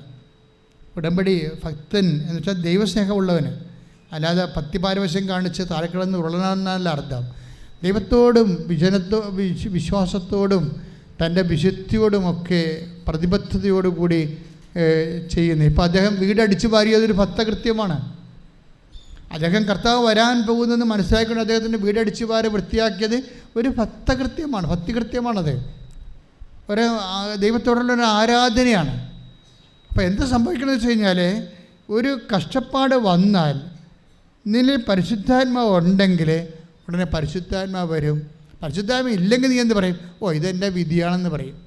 പരിശുദ്ധാത്മാവ് ഇല്ലെങ്കിൽ നീ എന്ത് പറയും? നമ്മുടെ വീട് ഇവിടെ നമ്മൾ ഇത് സ്ഥലം ആരോട് വാങ്ങിച്ചതല്ലേ, ഇതൊക്കെ പണ്ടിവിടെ മരിച്ചടക്കം ഉണ്ടായിരുന്ന സ്ഥലമാണെന്നാണ് പറഞ്ഞു കേട്ടിരിക്കണമെന്ന് പറയും. പരിശുദ്ധാത്മാവ് ഇല്ലെങ്കിൽ നമ്മളെന്ത് പറയും? ഇവിടെ കൂടെ തേരോട്ടം ഉണ്ടെന്നാണ് പറയണമെന്ന് പറയും. ഇത് പരിശുദ്ധാത്മാവ് ഇല്ലെങ്കിൽ നമ്മൾ നമ്മുടെ കഷ്ടപ്പാടിന് പല മണ്ടത്തരങ്ങളും സങ്കല്പങ്ങളും നമ്മൾ സൂക്ഷിക്കും. പക്ഷെ പരിശുദ്ധാത്മാവ് ഉണ്ടാകുമ്പോൾ എന്ത് പറയും? അതാണ് വ്യത്യാസം. ലോകാത്മാവും പരിശുദ്ധാത്മാവും തമ്മിലുള്ള വ്യത്യാസം അതാണ്. ഞാൻ നാട്ടിൽ നമ്മുടെ സ്ഥലം ഒരു ഫ്ലോക്ക് സ്കൂൾ ചെയ്യായിരുന്നു. അപ്പോൾ അവിടെ ഒരു മതിൽ കെട്ടി, ഒരു പേര് കെട്ടി. അപ്പോൾ അയൽവാസി വന്ന് ഞാൻ അവിടെ ഉള്ള സമയത്ത് എന്നോട് പറഞ്ഞ്, അച്ഛാ ഞങ്ങളുടെ വീടിൻ്റെ വാതിക്കൽ ആണ്, അതിന് ഒരു 10-20 അടി അകലെ എന്നാണ് പറമ്പ് പോണത്, അവിടെ നിന്ന് ഷീറ്റ് വെയിൽ പോണത്. അപ്പോൾ അച്ഛൻ ഒരു ദൂരം വിട്ട് തരുവാന്ന് ചോദിച്ചു. കാര്യം ഇത് വീടിൻ്റെ വാതിക്കൽ വെയിൽ വന്നു കഴിഞ്ഞാൽ വീടിനത് ദോഷമാണ്. അപ്പോൾ പിന്നെ അവിടെ വീട്ടിൽ വരുന്ന ഓരോ പ്രശ്നത്തിനും ഈ വെയിലാണ് പ്രശ്നം കാരണമെന്ന് പറയും. അത് മനസ്സിലായില്ലേ? ഇതുപോലെ നിൻ്റെ വീട്ടിൽ വരുന്ന, നിൻ്റെ ജീവിതത്തിൽ വരുന്ന ഓരോ കഷ്ടപ്പാടിനും എന്തോ മാനുഷികമായിട്ടുള്ള ഇടപെടലാണ്, അല്ലെങ്കിൽ വേറെ അസർപ്പകമായിട്ടുള്ള എന്തോ ഇടപെടലാണെന്ന് വെച്ചാൽ എന്ന് നീ പറഞ്ഞാൽ, ഇനി വിധിയാണെന്ന് പോലും നീ പറഞ്ഞാൽ, അതിൻ്റെ അർത്ഥം നീ നയിക്കപ്പെടുന്നത് പക്ക ലോകാരൂപിയിലാണെന്ന് അർത്ഥം. ലോകാരൂപി നയിച്ചാൽ പ്രശ്നം എന്ന് വെച്ച് കഴിഞ്ഞാൽ അതായത് ഇപ്പോൾ ഈശോ എന്താ പറഞ്ഞിരിക്കണത്? ലാസർ രോഗിയാണെന്ന് പറയുമ്പോൾ അവൻ മാത്രമേ വരുമാന മാർഗമുള്ളൂ, 2 പെങ്ങന്മാരുണ്ട്, അവിടെ ജീവിതം അനാഥപ്പെടാൻ പോവുകയാണെന്ന് പറഞ്ഞപ്പോൾ ഈശോ എന്താ പറഞ്ഞത്? ഈ രോഗം മരണകാരണമല്ല. പിന്നെന്താണ്? ഇതിൽ പിതാവ് ദൈവം മഹത്വപ്പെടുന്നു, അതുപോലെ തന്നെ അവിടുത്തെ ഏകജാതനും. അപ്പോൾ ഒരു വിഷയം, ഒരു കഷ്ടപ്പാട് വന്നാൽ ദൈവം ഉടമ്പടിയെക്കുറിച്ച് ഓർക്കുന്നു. അപ്പോൾ നമ്മളെന്താ ഓർക്കേണ്ടത്? ദൈവം മഹത്വപ്പെടാൻ സമയമായെന്ന് ഓർക്കണം. പിടികിട്ടിയ ഉടമ്പടി രീതി അതാണ്. ഒരു ഇടക്കേട് സംഭവം നമ്മുടെ ജീവിതത്തിൽ വന്ന് നമുക്ക് സങ്കടമാണ് വരണമെങ്കിൽ ഉടനെ ദൈവപൈതലെ നീ ഓർക്കണം, എന്താണ്? ദൈവം ഇതുവഴി മഹത്വപ്പെടാൻ സമയമായെന്ന് പ്രാർത്ഥിക്കുക. കർത്താവേ, കർത്താവേ, യോഹന്നാന്റെ സുവിശേഷം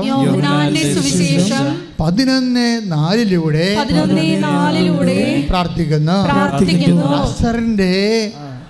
ലാസറിന്റെ രോഗവിശേഷം കേട്ടപ്പോൾ തന്നെ അത് ദൈവമഹത്വത്തിന് കാരണമാകുമെന്ന് വിവേചിച്ചതുപോലെ ഉടമ്പടി എടുത്തിരിക്കുന്ന ഞങ്ങളെയും കഷ്ടപ്പാടിന്റെ കാലത്ത് ദൈവമഹത്വം കരയേറ്റാൻ പോകുന്നതിനെ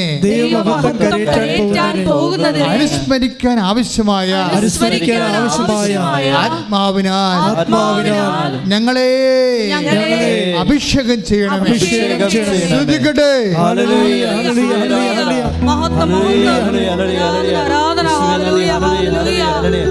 കഷ്ടതയുടെ കാലങ്ങളിൽ വിശ്വാസം പ്രഖ്യാപിച്ച് നിന്നെ മഹത്വപ്പെടുത്തി മുന്നേറുവാൻ ഞങ്ങളെ അഭിഷേകം ചെയ്യണമേ.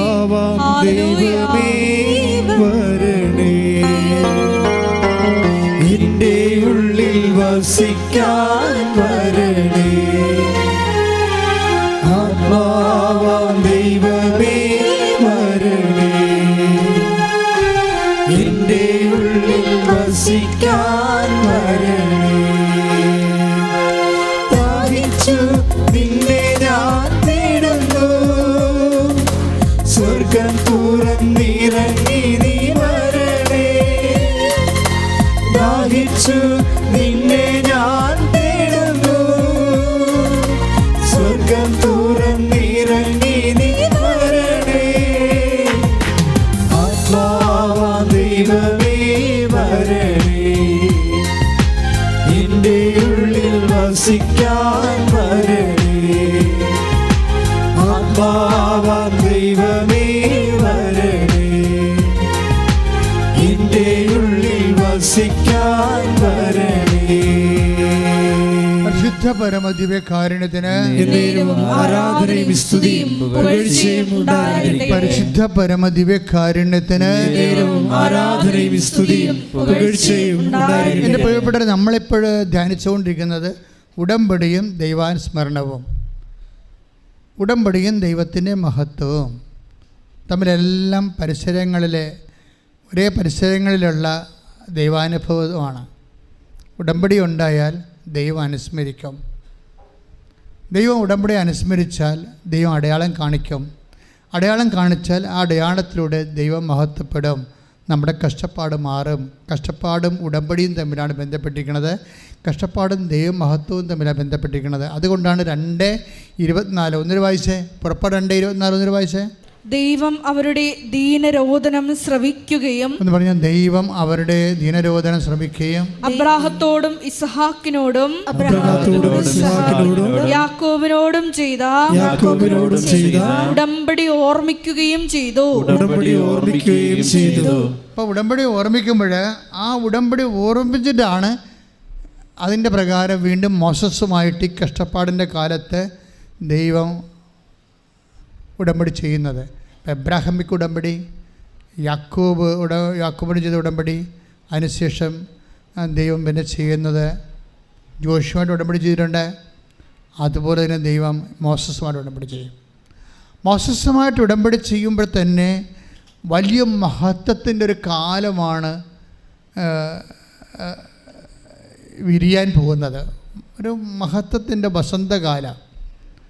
അതിൻ്റെ അടയാളം കാണിക്കും. ഈ ഉടമ്പടിയിൽ എന്തെല്ലാം മഹത്വ സംഭവങ്ങൾ നടക്കുന്നതിൻ്റെ അടയാളം ആദ്യമേ അത് കഷ്ടപ്പാടിൻ്റെ കാലത്താണ്. അബ്രാഹത്തിൻ്റെ ഉടമ്പടിയെ ഓർത്തു, ഇസഹാക്കിൻ്റെ ഉടമ്പടിയെ ഓർത്തു എന്ന് പറഞ്ഞുകൊണ്ട് ദൈവം ചെയ്യണത് എന്താണ്? മോസസുമായിട്ട് ഉടമ്പടി ചെയ്യുകയാണ്. മോസസുമായിട്ട് ഉടമ്പടി ചെയ്യുമ്പോൾ എന്താ സംഭവിക്കണത്? തൻ്റെ സീനായി മലമുകളിൽ ദൈവം മഹത്വരൂപനായി എഴുന്നള്ളൂ. കത്തിജ്വലിക്കുന്ന അഗ്നിയുടെ പ്രാഭവത്തിലെ പുറപ്പാട് 24:17 ശ്രദ്ധിക്കട്ടെ. ഹല്ലേലൂയ. പുറപ്പാട് 24:17. പുറപ്പാട് 24:17. മലമുകളിൽ എന്ന് പറഞ്ഞ മലമുകളിൽ കർത്താവിന്റെ മഹത്വം ദഹിപ്പിക്കുന്ന അഗ്നിക്ക് തുല്യം ഇസ്രായേല്യർക്ക് കാണപ്പെട്ടു. അപ്പൊ ദൈവത്തിൻ്റെ സാന്നിധ്യം വരുന്നത് മഹത്വത്തിലാണ്. ഉടമ്പടിയും കഷ്ടപ്പാടും ഉടമ്പടിയും മഹത്വവും കണക്കിന് പോണതാണ്. സാക്ഷ്യം ഇവിടെ അങ്ങനെയല്ല സംഭവിക്കണത്. നിങ്ങളുടെ കഷ്ടപ്പാടിൻ്റെ കാലത്ത് നിങ്ങളൊന്ന് ഉടമ്പടി ചെയ്യുന്നു, ഉടമ്പടി കഴിയുമ്പോൾ നിങ്ങളൊന്ന് സാക്ഷ്യം പറയുന്നു. അങ്ങനെ ഇത് കണക്റ്റഡാണ്. കഷ്ടപ്പാടും ഉടമ്പടിയും. കഷ്ടപ്പാട് കഴിയുമ്പോൾ ഉണ്ടാകുമ്പോൾ അടുത്ത നടപടി എന്താണ്? ഉടമ്പടി കഴിഞ്ഞാൽ പിന്നെ അടുത്ത നടപടി എന്താണ്? ദൈവമഹത്വം. നിങ്ങൾ ദൈവത്തെ മഹത്വപ്പെടുത്തുന്നു. ഇതാണ്. പക്ഷേ ദൈവത്തെ മഹത്വപ്പെടുത്താൻ സാക്ഷ്യം പറയാതെ അനുഗ്രഹം അടിച്ചു മാറ്റാവുന്ന എങ്ങാനും നിങ്ങൾക്ക് തോന്നിയാൽ അത് പിശാച് തോന്നിക്കുന്നതാണ്. അങ്ങനെ വന്നാൽ നമുക്കറിയാമല്ലോ, ഞാൻ എപ്പോഴും പറയും, ഒന്നുറങ്ങിയാൽ നേരം വിളിക്കത്തില്ല. ഇനിയും നിങ്ങളുണ്ട്, നിങ്ങൾക്ക് പ്രശ്നങ്ങളുണ്ട്.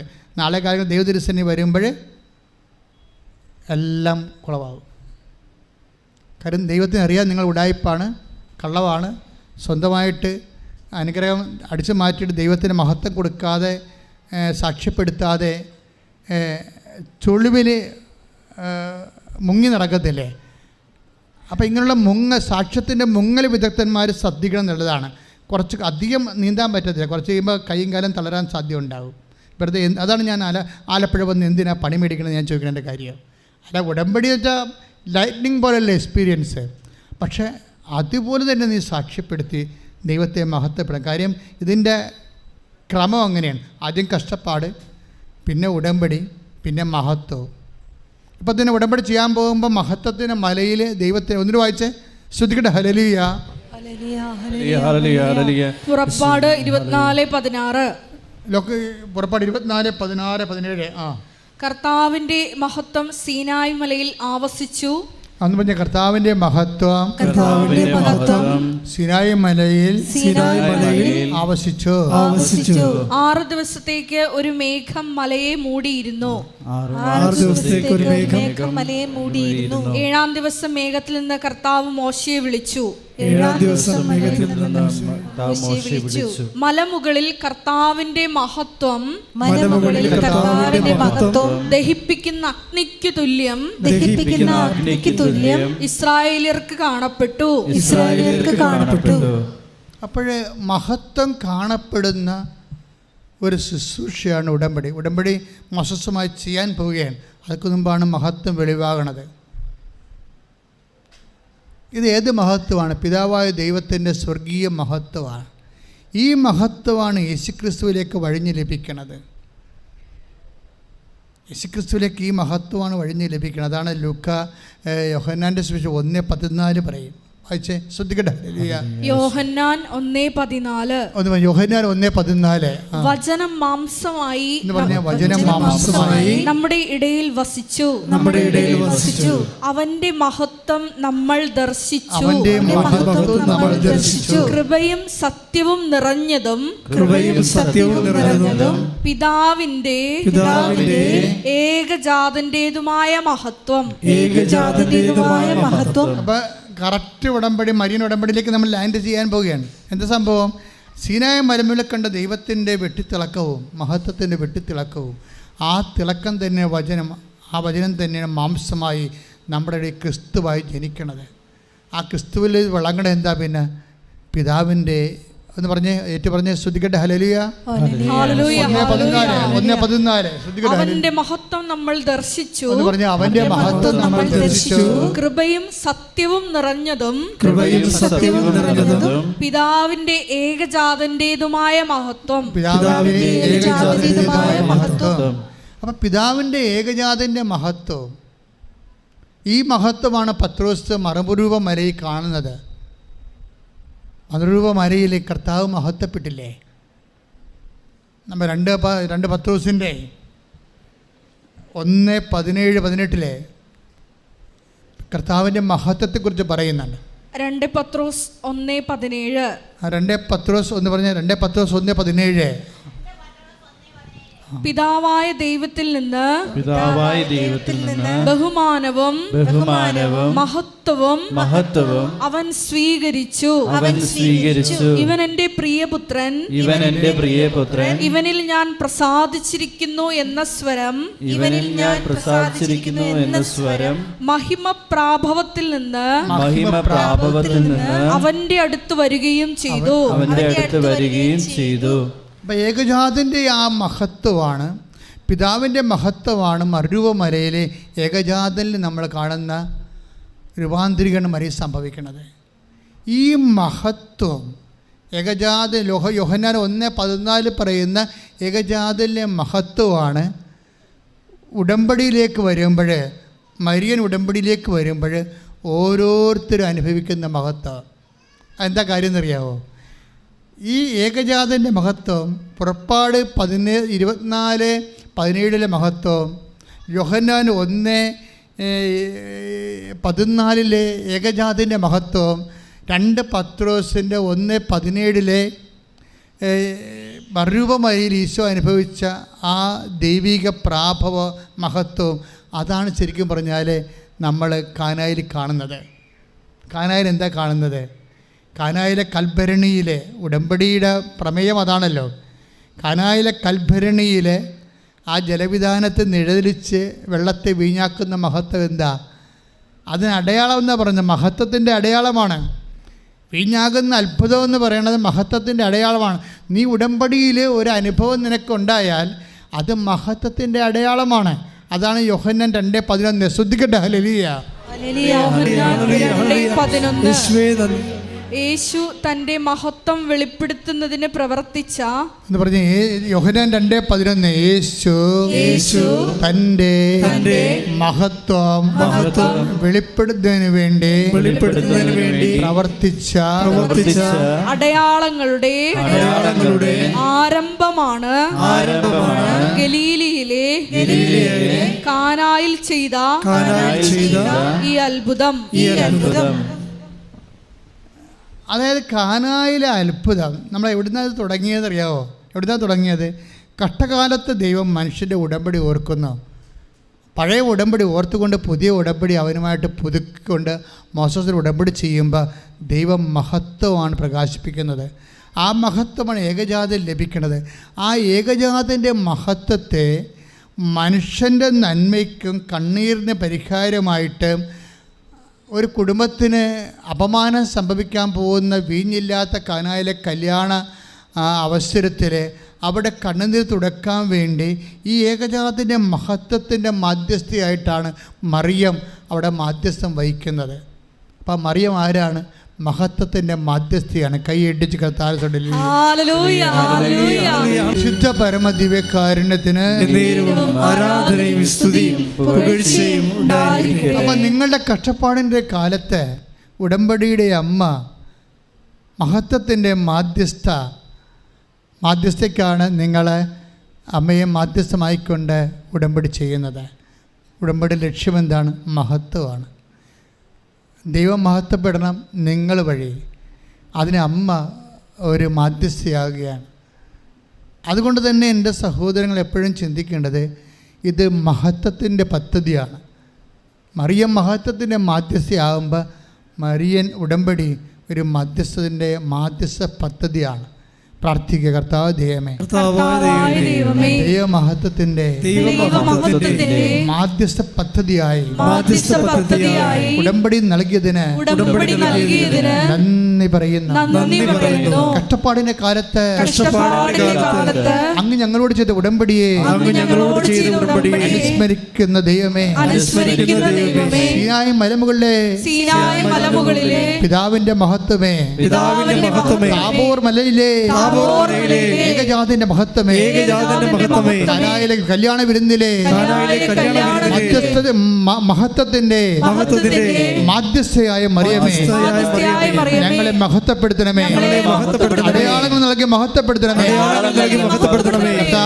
കർത്താവേ, ഞങ്ങൾ അങ്ങയെ മഹത്വപ്പെടുന്നതിനായി മഹത്വത്തിന്റെ ഉപകരണമാക്കണമേ. ശ്രദ്ധിക്കട്ടെ.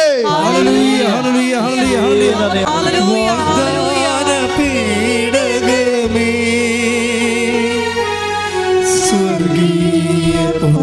പൊന്മലരേ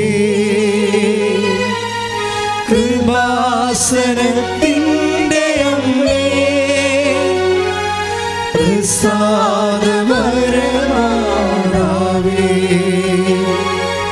വാഗ്ദാന പേടകമേ സ്വർഗീയ പൊന്മലരേ കൃപാസനത്തിൻ്റെ അമ്മേ പ്രസാദപരമാതാവേ. സന്തോഷത്തോടെ നിങ്ങളെ രോഗമുള്ളിടത്തെല്ലാം കൈവച്ച് നിങ്ങൾക്ക് തന്നെ രോഗം ഉണ്ടാവണം നിർബന്ധമില്ല. അവിടുന്ന് തൻ്റെ തലമുറകൾ തോറും തൻ്റെ ഭക്തരുടെ കാരുണ്യം തലമുറകൾ തോറും നൽകുന്ന. അപ്പം നിങ്ങളുടെ മക്കൾക്കും കൂടപ്പിറപ്പുകൾക്കൊക്കെ രോഗങ്ങളുണ്ടെങ്കിൽ നിങ്ങൾ ഇവിടെ വെച്ച് പ്രാർത്ഥിച്ചാൽ മതി. ഓൺലൈനിൽ പ്രാർത്ഥിക്കുന്നവരും ശ്രദ്ധിക്കുക. രോഗമുള്ളത് ഇവിടെ അച്ഛൻ രോഗികളെ ഞാനിങ്ങനെ ജനറലായിട്ടാണ് പ്രാർത്ഥിക്കണത്. അപ്പോൾ എൻ്റെ മക്കൾ 1, 2, 3 രോഗമൊക്കെ ഉണ്ടെങ്കിൽ കൈകൾ മാറ്റി ശരീരത്തിൽ കൈകൾ മാറ്റി വെച്ചുകൊണ്ടിരിക്കണം. എന്നിട്ട് വിശ്വാസ പ്രമാണം ചൊല്ലിക്കൊണ്ടിരിക്കണം. അതറിയാത്തവർ സ്തുതിച്ചുകൊണ്ടിരിക്കണം. ശ്രുതിക്കട്ടെ. നല്ലവനായ ഈശോയെ നിൻ്റെ ഉന്നതമായ നാമത്തിന് സ്വന്തം നിൻ്റെ വിശുദ്ധ പൗരോഹിത്യത്തെ മഹത്വപ്പെടുത്തണമേ എന്ന് പ്രാർത്ഥിക്കുന്നു. 36 വർഷം ഞാൻ അർപ്പിച്ച കൃപാനയുടെ യോഗ്യതയാണ്. കൃപാസം അൾത്താറ് ജീവനോടെ പ്രത്യക്ഷപ്പെട്ട പരിശുദ്ധ അമ്മയുടെ മാധ്യസ്ഥത്തിൽ ഞങ്ങൾ പ്രാർത്ഥിക്കുന്നു. കർത്താവേ നിന്റെ നാമത്തെ മഹത്വപ്പെടുത്തണമേ. കർത്താവെ ഓരോ മക്കളിപ്പോഴും പ്രാർത്ഥിക്കുമ്പോൾ ഓൺലൈനായിട്ടും കർത്താവെ കൃപാസനത്തിലും പ്രാർത്ഥിക്കുമ്പോൾ അവർ ശരീരത്തിൻ്റെ വിവിധമായ സ്ഥലങ്ങളിൽ കൈകൾ മാറ്റിവെച്ചുകൊണ്ട് പ്രാർത്ഥിക്കുകയാണ്. ആ രോഗമുള്ളിടത്തെല്ലാം PCOD രോഗങ്ങളെ സ്പർശിക്കണമേ കർത്താവെ. അതുപോലെ തന്നെ പിസ്തുല രോഗങ്ങളെ സ്പർശിക്കണമേ കർത്താവെ. ഹൃദയ രോഗങ്ങളെ സ്പർശിക്കണമേ കർത്താവെ. കരട് രോഗങ്ങളെ സ്പർശിക്കണമേ കർത്താവെ. കിഡ്നി രോഗങ്ങളെ സ്പർശിക്കണമേ കർത്താവെ. തൈറോയ്ഡ് രോഗികളെ സ്പർശിക്കണമേ കർത്താവെ. സ്പോണ്ടിലോസിസ് രോഗികളെ സ്പർശിക്കണമേ കർത്താവെ. മെനിഞ്ചൈറ്റിസിന് അസുഖമുള്ളവരെ സ്പർശിക്കണമേ കർത്താവെ. കണ്ണ് കാഴ്ചയില്ലാത്തവർ, മൂക്കിന് അഡിനോയിഡിൻ്റെ രോഗമുള്ളവരെ, അതിന് ഓപ്പറേഷൻ ചെയ്യുന്നവരെ സ്പർശിക്കണേ കർത്താവെ. അങ്ങനെ ഓരോ മക്കളും കൈ പൊക്കാൻ പാടില്ലാത്ത നീതി കെട്ടുന്നവരെ, നീർക്കെട്ടിൻ്റെ രോഗമുള്ളവരെ, നീരിറക്കമുള്ളവരെ എല്ലാവരും സ്പർശിക്കണേ കർത്താവെ. ഈശോയെ ഈശോയെ ഓരോരോ ശ്വാസകോശ രോഗികളെ, വിധവ മക്കളില്ലാത്തവരെ, അതുപോലെ കിഡ്നി രോഗികളെ എല്ലാവരെയും സ്പർശിക്കണമേ. ദൈവത്തിൻ്റെ കരുണ, ദൈവത്തിൻ്റെ ശക്തി, മാരക രോഗങ്ങൾ, തിരാവേദികൾ, പറയാത്ത രോഗങ്ങൾ യേശുവിൻ്റെ നാമത്തിൽ മാറിപ്പോകട്ടെ. ശ്രദ്ധിക്കട്ടെ.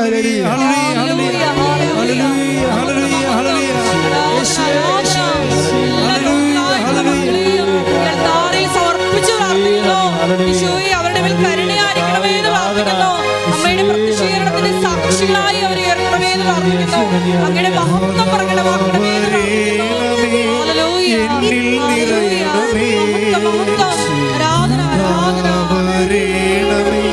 സൗഖ്യം നൽകണമേ.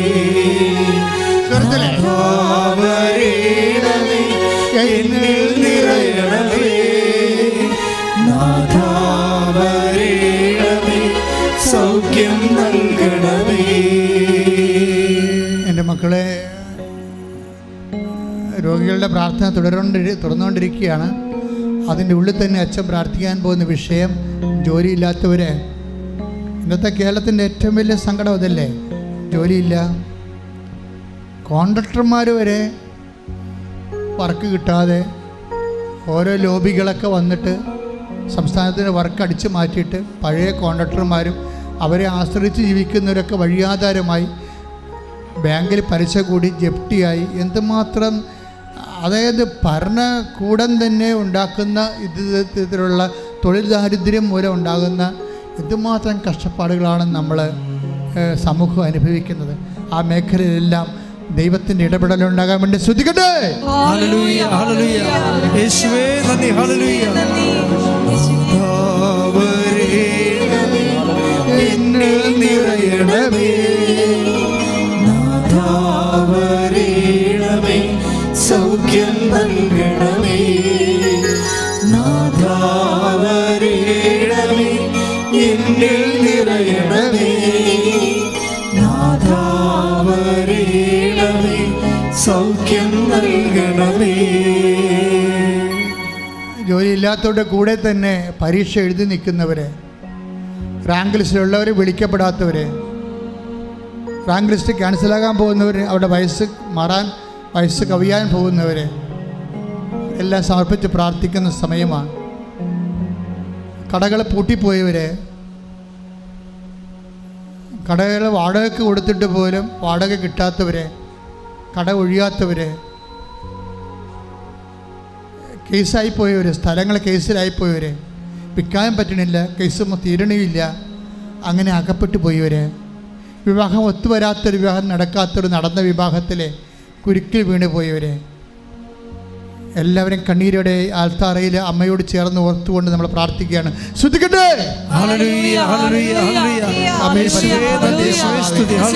എല്ലാ മക്കളുടെ കണ്ണുനീരൊന്ന് ഏറ്റെടുക്കണമെന്ന് പ്രാർത്ഥിക്കുന്നു. എല്ലാ മക്കളുടെ കണ്ണുനീരൊന്ന് ഏറ്റെടുക്കണമെന്ന് പ്രാർത്ഥിക്കുന്നു. അമ്മ മധ്യസ്ഥം വഹിക്കണമേ. ദൈവത്തെ മഹത്വപ്പെടുത്താൻ അമ്മ മധ്യസ്ഥയാകണമേ. ദൈവമഹത്വത്തിൻ്റെ മധ്യസ്ഥയെ കർത്താവേ, എല്ലാ മക്കൾക്ക് അടയാളം ലഭിച്ചുകൊണ്ട് സാക്ഷ്യമായിക്കൊണ്ട് ദൈവത്തെ മഹത്വപ്പെടുത്തുന്ന അമ്മ അടയാളമാകണമേ. അമ്മ മഹത്വത്തിന് മധ്യസ്ഥയാകണമേ. ശ്രദ്ധിക്കട്ടെ.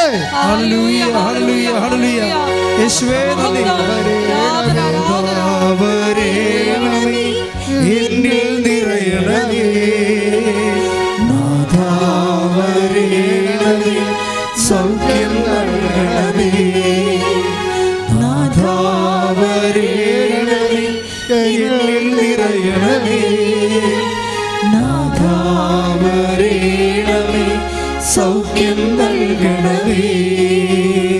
ഗിഫ്റ്റ് നടപടിയിൽ ഇരിക്കുന്ന മക്കളെ, ഒരു പോംവഴിയും കാണാതിരിക്കുന്ന മക്കളെ, പണം കൊടുത്തിട്ട് പണം കുടുങ്ങിപ്പോയവർ, അന്യൻ്റെ കൈകളിൽ അകപ്പെട്ടിരിക്കണം, അന്യാധീനപ്പെട്ടു പോയ പണം, അതുകൊണ്ട് ജീവിക്കാൻ മാർഗമില്ലാതെ വിഷമിക്കുന്നവർ, എന്ത് മാർഗമെന്നറിയാതെ അന്താളിച്ച് ജീവിക്കുന്നവർ, വിദേശ രാജ്യങ്ങളിൽ ജയിലിലായിപ്പോയവർ, പല കേസുകളിലും കള്ളക്കേസും അകപ്പെട്ട് ജീവിതം കുരുങ്ങിപ്പോയവർ, വിവാഹം ഒത്തുവരാത്തവർ, മക്കളില്ലാത്തവർ, എത്ര മരുന്ന് കഴിച്ചിട്ടും ചികിത്സിച്ച് ശരീരത്തിന് ഏക്കാത്തവർ, അവരെല്ലാം സമർപ്പിച്ചുകൊണ്ട് കർത്താവിൻ്റെ വിശുദ്ധമായ ശക്തി അതിലേക്ക് ആവശ്യിക്കട്ടെ. ദൈവമേ, നീ മറിയത്തിൻ്റെ മാധ്യസ്ഥതയാൽ ഈശോ മഹത്വപ്പെട്ട പോലെ ഞങ്ങളുടെ ജീവിതത്തിൽ ഈ നിമിഷം അമ്മയുടെ മധ്യസ്ഥതയാൽ ഈശോ മഹത്വപ്പെടാൻ വേണ്ടി ശ്രദ്ധിക്കട്ടെ. ജീവിതത്തിലെ ഓരോ പ്രവർത്തനങ്ങൾ വഴി അടയാളങ്ങളിലൂടെ